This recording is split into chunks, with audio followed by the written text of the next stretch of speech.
आता ह्या गोळ्यांनी अडवणार आहात का मला? हा हा हा. तुमच्या त्या देवायला मारण्यासाठी आज मला गोळ्यांचीही गरज लागणार नाही. हा हा हा. अमित मात्र आपल्या वेगळ्याच तंद्रीत होता. मध्येच तो बोलला, हॉस्पिटलला कळवलंय. आणि त्याच्या त्या अचानक प्रश्नाने सगळे चमकले. अमित अजिबात मस्करी करायच्या मूडमध्ये नव्हता. त्याच्या गंभीर चेहऱ्याकडे बघून सगळ्यांनाच एका वेगळ्याच चिंतेत घेरलं. असं काही घडलं तर कसं वाचवणार होते? पण वाचवायचं नक्की कोणाला होतं? जॉनने पटापट आपल्या टीमला कॉन्टॅक्ट करून हेलिकॉप्टर रेडी ठेवायला सांगितलं. त्याची टीम, सर पण हवामान खूपच खराब आहे. जॉन, आज पृथ्वी नष्ट झाली तरी ते हेलिकॉप्टर ठाकूर पॅलेसमध्ये पोहोचलं पाहिजे. जॉनने फोन कट करून ठाकूरांच्या हॉस्पिटलमध्ये फोन लावला. डॉक्टरांच्या टीम्स अलर्ट करून बेड, स्ट्रेचर, अगदी ऑपरेशन थिएटरही रेडी ठेवायला सांगितलं होतं.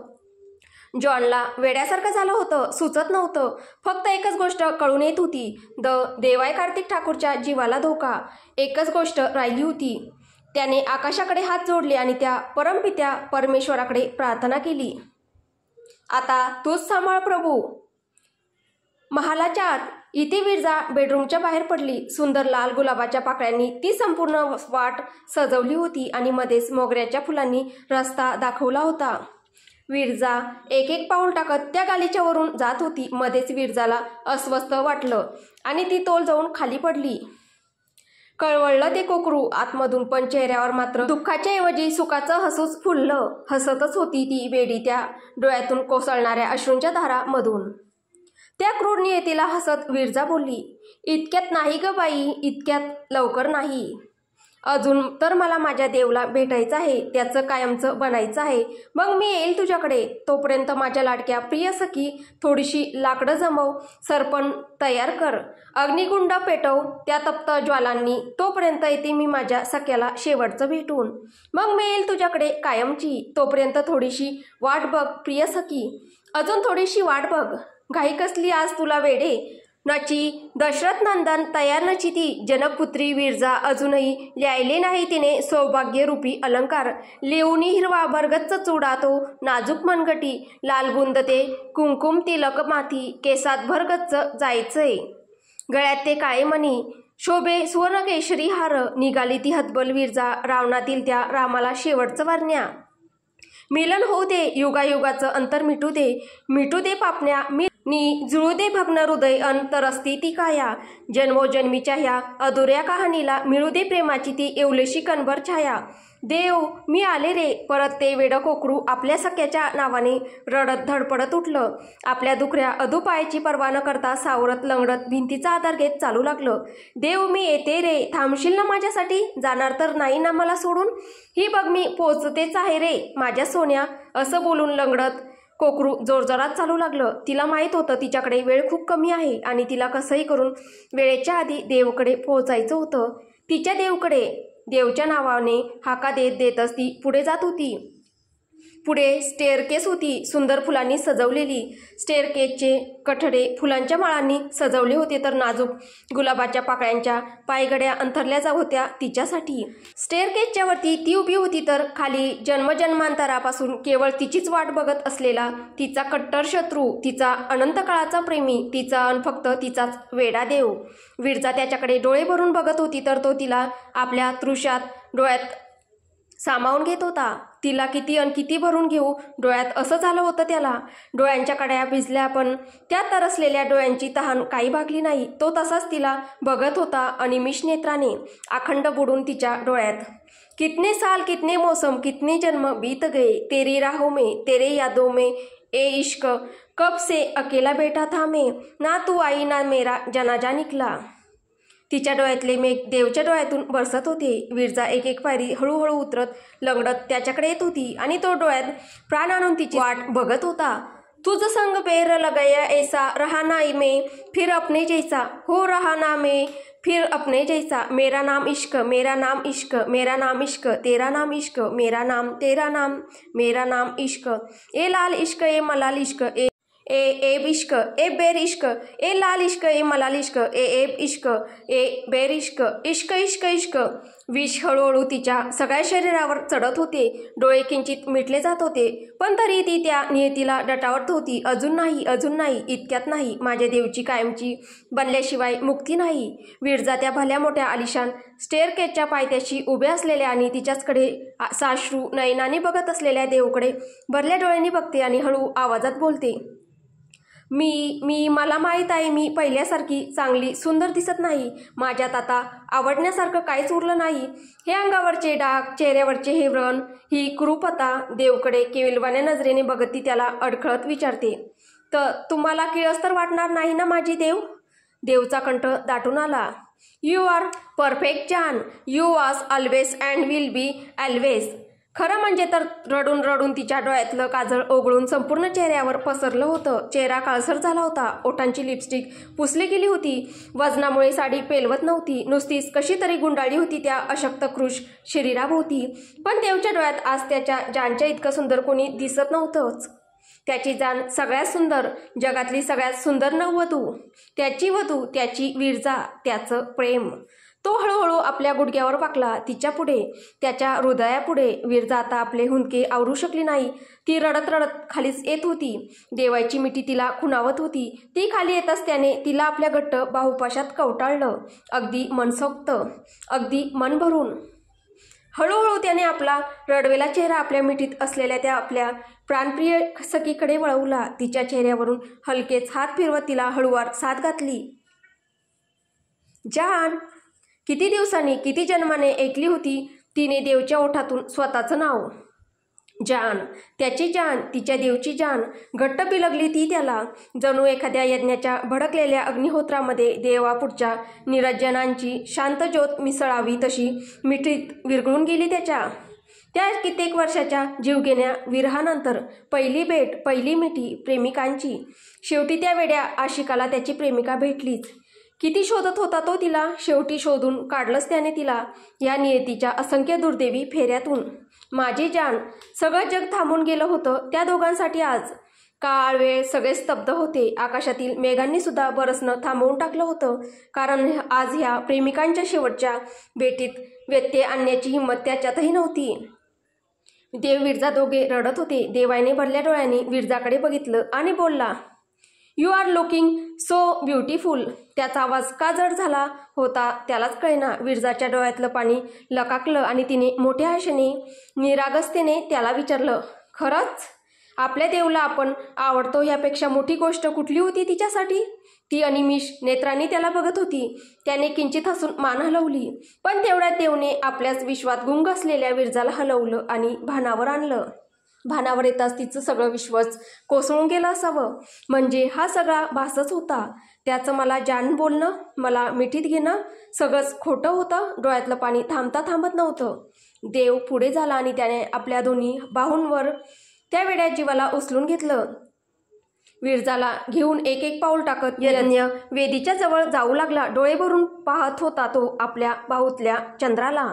देवाय मनात, जान किती सुंदर दिसतेस, एकदम परफेक्ट. तिला आपल्या दोन्ही हातांवर उचलून एक एक फेरा पूर्ण करत आपल्या आयुष्याची, तिच्या प्रत्येक क्षणी क्षीण होत चाललेल्या श्वासांना परत एकदा घट्ट बांधून घेत होता तो रांजा. तदेव लग्नम सुदिनम तदेव ताराबलम चंद्रबलम तदेव विद्याबलम देवबलम त्वदेव लक्ष्मीपते दे ग्रीयुंग स्वरामी. तिच्या वाटणीची वचन पण स्वतःच देत होता. ती मात्र आपल्या क्षीण होणाऱ्या धुंदल्या डोळ्यांनी त्याला बघत नशिबाकडे प्रार्थना करत होती. अजून एक फेरा, अजून एक फेरा, अजून काही क्षण माझ्या प्रियकराबरोबर, अजून काही क्षण माझ्या सख्याबरोबर, मग मी तुझीच कायमची. त्याने तिच्या गळ्यात पवित्र मंगळसूत्र बांधलं. तिच्या भांगेत स्वतःच्या नावाचं कुंकू तिलक भरलं. एक दिवसाचं लग्न, एक दिवसाचा संसार आणि अनंत काळाचा विरह. सौभाग्यवती भव विरजा देवाई Thakur. Loving you is a losing game. We were always a losing game. Please carry me, carry me, carry me home. नियतीचे सगळे विविधी विधान पार पाडून ते परत एकदा एकमेकांशी जन्मजन्मांतरासाठी लग्नबंधनात बांधले गेले. पण काळाचा काटा एक क्षण पुढे सरकत होता आणि तिला मृत्यूच्या अजून समीप घेऊन जात होता. Tick tick tick tick. तिथे महालाच्या दरवाजाच्या बाहेर उभे असलेले जॉन, राणा, ध्रुव, अमित, सितारा सिंग सगळेच टेन्शनमध्ये वेड्यासारखे वेडझाऱ्या घालत होते. काय होणार, कसं होणार, कधी होणार त्यांना काहीच माहीत नव्हतं. पण ज्याच्याबद्दल होणार होतं त्याला आतमध्ये जाऊन सांगण्याची हिंमतही नव्हती, कारण आज देव त्याच्या जानबरोबर होता आणि आज त्यांच्यामध्ये खुद परमेश्वरांचंही येणं त्याने खपवून घेतलं नसतं.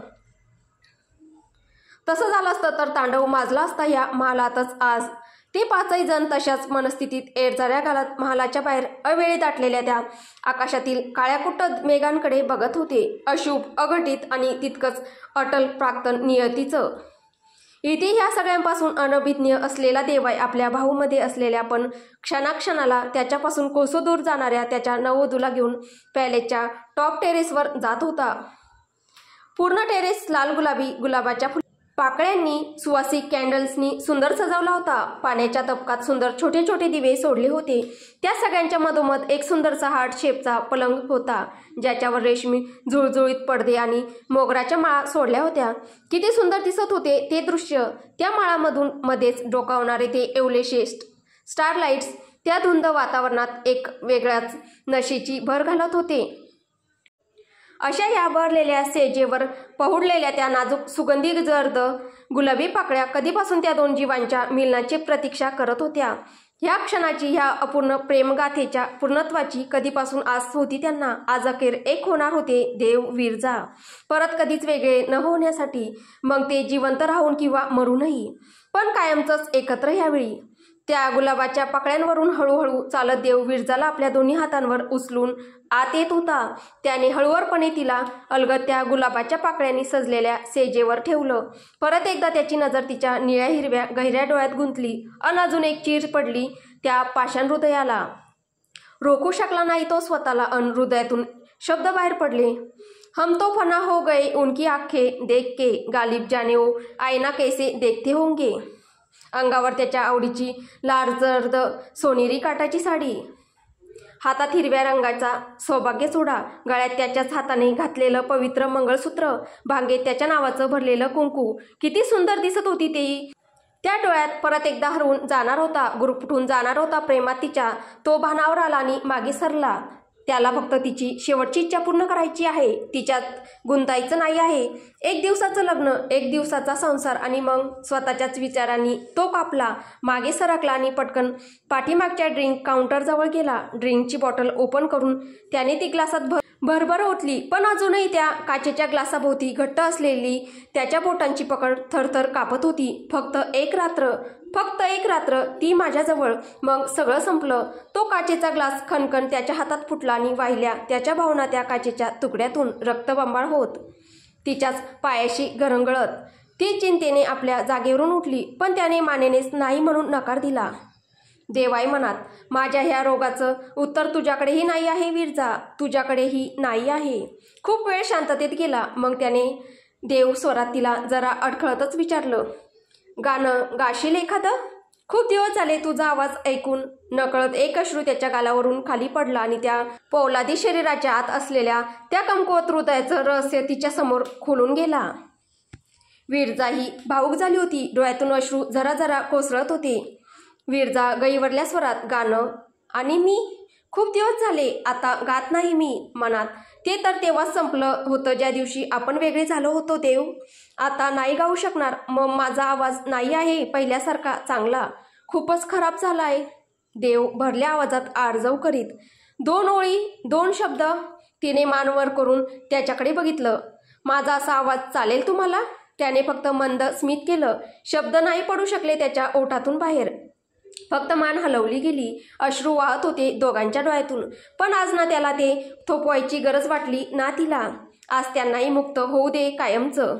विषाने आपला प्रभाव दाखवायला सुरुवात केली होती. तो आता तिला थोडा अस्पष्ट दिसू लागला होता. मरण हवं होतं, पण त्याच्याच मिठीत, त्याच्याच भाऊपाशात. ती त्याच्याकडे बघून आर्त स्वरात बोलली, मी तिथे तुझ्याजवळ येऊन बोलू? एक निरागसा हट्ट केला तिने त्याच्याकडे. एवढ्याशा चमचम करणाऱ्या डोळ्यातले तारे मोठ्या आशेने देवकडे बघत होते. विरजा आर्जव करत. परत कधीच कुठला हट्ट करणार नाही. तुझ्या मिठीत एकदा शेवटचंच. तिच्या आवाजातून तिची आर्तता, त्याच्याजवळ येण्याची क्षणाक्षणाची अगतिकता जाणवत होती. तिचा तो बालिश हट्ट बघून तो किंचित हसला आणि हो म्हणून मान हलवली. तसा किती आनंद झाला त्या पागलला. ते वेडं तसंच आपल्या बाजूच्या साईड टेबलाचा आधार घेत धडपडत उठलं. आपल्या आदू पायावर भार टाकत लंगडत देवाच्या दिशेने जाऊ लागली. भीती वाटत होती तिला की त्याच्या मिठीत जाण्यापूर्वीच प्यायलेल्या विषाने आपलं काम पूर्ण केलं तर ह्या जन्मी परत हे मिलन अधुरच राहील. तिने आपल्या चालण्याचा वेग वाढवला. मी माझ्या देवकडे चालली, कायमची. हसू खुल्लं होतं त्या वेड्या जीवाच्या चेहऱ्यावर. आनंदाच्या भरात चालण्याचा वेग वाढतच चालला. तिला असं वेडवाकडं धावत येताना बघून देवाचा जीव घाबरला. तो पुढे धावला, पण परत एकदा विरजाला तिच्या अधूपायाने दगा दिला. कोसळली खाली ती, पण देवाने वेळेत पुढे होऊन तिला आपल्या मिठीत सावरलं. एकदम काळजाशी कवटाळून घेतलं. रागावला होता तो.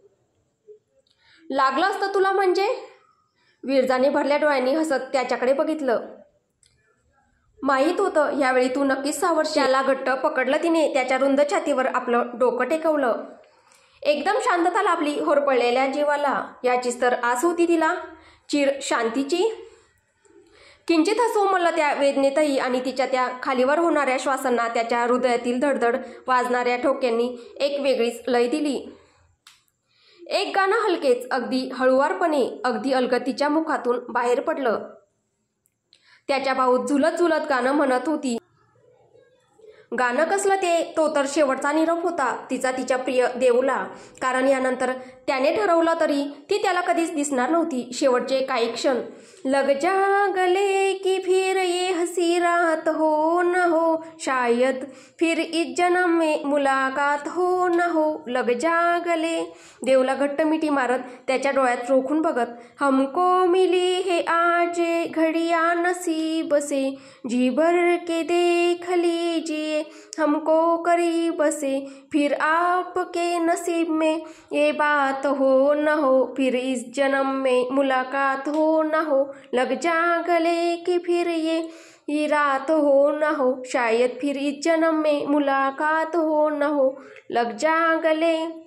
पुढे होऊन तिने आपल्या टाचा किंचित उंचावल्या आणि देवच्या ओठांवर आपले ओठ ठेवले. विरघळत जात होती ती त्याच्यात आणि त्यालाही स्वतःत विरघळून घेत होती. त्याने तिला तसंच आपल्या दोन्ही हातांवर उचललं आणि तिला त्या मध्यभागी सजलेल्या सेजेवर घेऊन आला. अलगद तिला गुलाबी पाकळ्यांवर ठेवलं आणि जरा मागे सरकला तर विरजाने पटकन त्याचा हात पकडला. पास आए कि हम नहीं आएंगे बार बार, बाहे गले में डाल के हम रोलेंगे जार जार, आंखों से फिर ये प्यार की बरसात हो न हो, शायद फिर इस जन्म में मुलाकात हो न हो. लग जा गले कि फिर ये हंसी रात हो न हो, शायद फिर इस जन्म में मुलाकात हो न हो. तो मागे वळला आणि त्याने तिला आपल्या जवळ घेतलं. त्या दोघांतली एक एक बंधने तो हळुवारपणे दूर करत जात होता. तिच्या अंगावरचा पदर दूर सारत तिच्या नाजूक वळणदार मानेवर त्याने त्याचे ओठ टेकवले. मनाची शरीराची सगळी अंतरे मिटली जात होती. आता फक्त तो आणि ती, दुसरं कोणीच नाही त्या दोघांमध्ये. तिचं सौंदर्य त्याला आकर्षित करत होतं. माई हृदयातून तिच्यावर स्वामित्वाचा हक्क बाहेर पडला. स्वतःच्या हक्काच्या पत्नीला परत एकदा स्वतःचं कायमचं बनवण्यासाठी तो पुढे सरसावला. पण ह्यावेळी सन्मानाने तिला तिच्या हक्काच्या नात्याचा पूर्ण मान देऊन, तिच्या भांगेत स्वतःच्या नावाचे कुंकू तर गळ्यात पवित्र मंगळसूत्र बांधून, सौभाग्यवती विरजा देवाय ठाकूर बनून, त्याची धर्मपत्नी बनून ती त्याच्यात एकरूप होणार होती. आज शेवटी एक कॉलगर्लचा डाग कायमचा मिटला जाणार होता तिच्या चारित्र्यावरून. पण मध्येच काय झाले कोणास ठाऊक. तो अडखळला, थांबला. थरथरत्या स्वरात त्याने तिला विचारलं. देवाय विरजाला अडखळत, तुला माहीत आहे ना आपलं लग्न झालंय? म्हणजे मग मी जबरदस्ती करत नाही आहे तुझ्यावर. अजूनही भीती होती त्याला त्या घटनेची. त्या एकाच घटनेने, त्या एका सत्याने खूप काही बिघडवलं होतं त्याच्या आयुष्यात. परत एकदा सगळं विस्कटून टाकायचं नव्हतं त्याला. परत एकदा ती चुकी करायची नव्हती त्याला. परत तिच्या नजरेत बलात्कारी ठरायचं नव्हतं. घाबरला तो, मागे सरला, उठून जाऊ लागला. पण मध्येच तिने त्याचा हात पकडला आणि रोखून धरलं त्याला. विरजा, मी तेव्हाही तुझीच होती देव, आणि आताही. माझ्या त्या एका चुकीमुळे मी सगळं खराब करून बसले. आज परत ती चुकी नाही करायची आहे मला. नाही जायचं तुझ्यापासून दूर. ती घट्ट बिलगली त्याला. ओढून घेतलं स्वतः तिने त्याला. श्वासात श्वास मिसळले जात होते, विरघळत जात होती. दोन शरीर एकमेकांत. तृप्त मनाचे हळुवार हुंकार बाहेर पडले जात होते. तप्त श्वासांच्या लगीवर तो तिला सुखाच्या उंच उंच शिखरावर घेऊन जात होता. आज जणू पूर्णत्वाची आसच लागली होती अधुऱ्या मनांना. शेवटीची मिठी, शेवटचंच मिलन, प्रेमाची शेवटचीच आहुती. नियतीच्या त्या भडकलेल्या अग्निहोत्रात एकमेकांना पूर्णपणे समर्पित झाले होते ते आज. ती झालीच शेवटी त्याची. सुखाचे अश्रू दोघांच्या डोळ्यातून बरसू लागले होते. त्याने समाधानाने तिच्याकडे बघितलं. तिच्या चेहऱ्यावर आलेले केस हलकेच दूर सारले. तिच्या कपाळाचं दीर्घ चुंबन घेत त्याने तिला परत एकदा उराशी कवटाळलं. त्यांच्यात आज ना कसलं शत्रुत्व होतं, ना कसला प्रतिशोध. तेवढ्यात त्याच्या डोळ्यात शंकेची पाल चुकचुकली. मगापासून काहीतरी खटकत होतं त्याला, पण त्याने ते जाणीवपूर्वक त्याच्याकडे दुर्लक्ष केलं होतं. पण आता जेव्हा ती त्याच्याजवळ होती, तीच गोष्ट त्याला सातत्याने खुणावत होती. तिची त्याच्याप्रती असलेली भीती, तिची भीती, तिचं त्याला बघून लाजणं, थरथर कापणं. आधीही जेव्हा त्यांचं सगळं चांगलं होतं तेव्हाही ती त्याला खूप घाबरायची. फक्त एकदाच ती त्याच्याशी हिंमत करून नजरेत नजर घालून बोलली होती. ती म्हणजे जेव्हा ती पहिल्यांदा दारू प्यायली होती तेव्हा. मग आज असं काय झालं की ती जणू पूर्णपणे मुक्त झाली होती.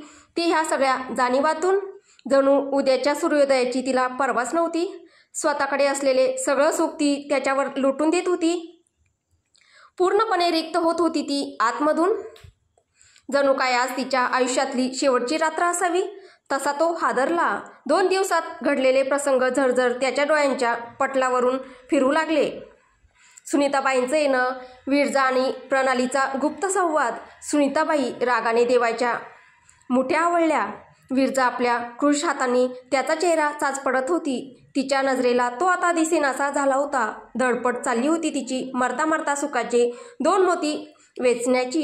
किती स्वार्थी होती ती देवच्या बाबतीत. देवच्या प्रेमाची हाव मरतानाही संपत नव्हती तिची. मंद होत चालला होता श्वास तिचा. ओठांचे कड शुष्क पडू लागले होते. हाताला पल्स लागत नव्हती. देवाय हादरून आपल्या मिठीत शेवटचे श्वास घेत असलेल्या आपल्या पत्नीकडे बघत होता. देवाय, नाही नाही, तू अशी करू नाही शकत जान. अशी सोडून जाऊ शकत नाही तू मला. अजून खूप बोलायचं आहे तुझ्याशी, खूप जगायचं आहे तुझ्याबरोबर.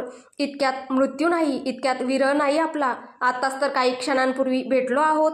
परत तो जीवघेणा विरह नको. देवाय ओक्साबोक्शी रडत होता. तिच्या गालावर हलके हलके थाप देत तिला जागं ठेवण्याचा सातत्याने प्रयत्न करत होता. डोळ्यांपुढे पूर्ण अंधारी आली होती तिच्या. आवाज अगदी क्षीण झाला होता. मृत्यू आता काही क्षणातच. मुक्ती. विरजा आपल्या क्षीण आवाजात देवला बोलली. जाऊ दे देव मला. ह्या जगात आता माझ्यासाठी काही नाही. मुक्त होऊ दे मला. त्याशिवाय नियतीचं हे दुष्टचक्र थांबणार नाही. हा नरसंहार थांबणार नाही. 215 मेले, मी जिवंत. पण आज तुझा हा सगळाच हिशोब पूर्ण होईल माझ्या मृत्यूने. तुझ्या आयुष्यातले सगळेच प्रश्न सुटतील शेवटी. मुक्ती तुलाही आणि मलाही. मी तुझ्या आयुष्यात होती पण नशिबात कधीच नव्हती देव. देवाय Kartik Thakur, I was never yours. ते ऐकून देवाय पेटून उठला. तू तेव्हाही फक्त माझीच होती आणि आताही फक्त माझीच आहेस. तुला वाटतं मीच मांडलेल्या नशिबाच्या सारीपाटावर तू मला मात देऊ शकशील? हा द देवाय कार्तिक ठाकूर आहे. विसरलीस तू विरजा जोशी? इथे सारीपाटही माझा, खेळही माझा, मोहरेही माझेच आणि होणारा प्रत्येक विजयही फक्त माझाच. मी जोपर्यंत तुला सांगत नाही तोपर्यंत तू माझ्या आयुष्यातून कधीच जाऊ शकत नाही Virja Joshi. I will not give you permission to move out of my life ever. I will not let you win ever. This game is my and you are also my. You was, you are, you will be always my. Virja Joshi, do you understand? त्याने तिला तसंच उचललं आणि बेडच्या खाली वाकून जबरदस्तीने उलटी करायला लावली. तरी पण ती क्षीणपणे लढत होती त्याच्याशी. त्याच्या पकडीतून सुटायचा प्रयत्न करत होती. तिला कसंही करून मरायचं होतं. अशी सुवर्ण संधी परत कधी मिळणार नव्हती तिला. मुक्ती, मुक्ती, मुक्ती. सगळ्या त्रासातून, सगळ्या वेदनांतून कायमची मुक्ती.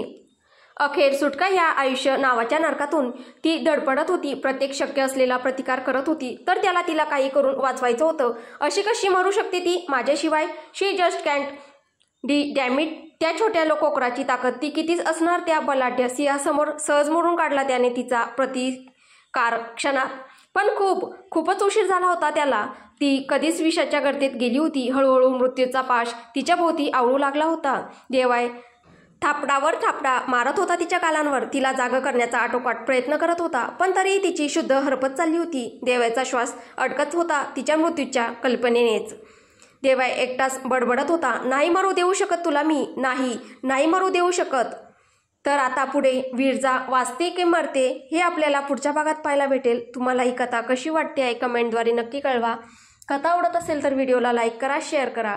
कथेचे पुढील भाग ऐकण्यासाठी आपल्या चॅनलला सबस्क्राईब करा. धन्यवाद.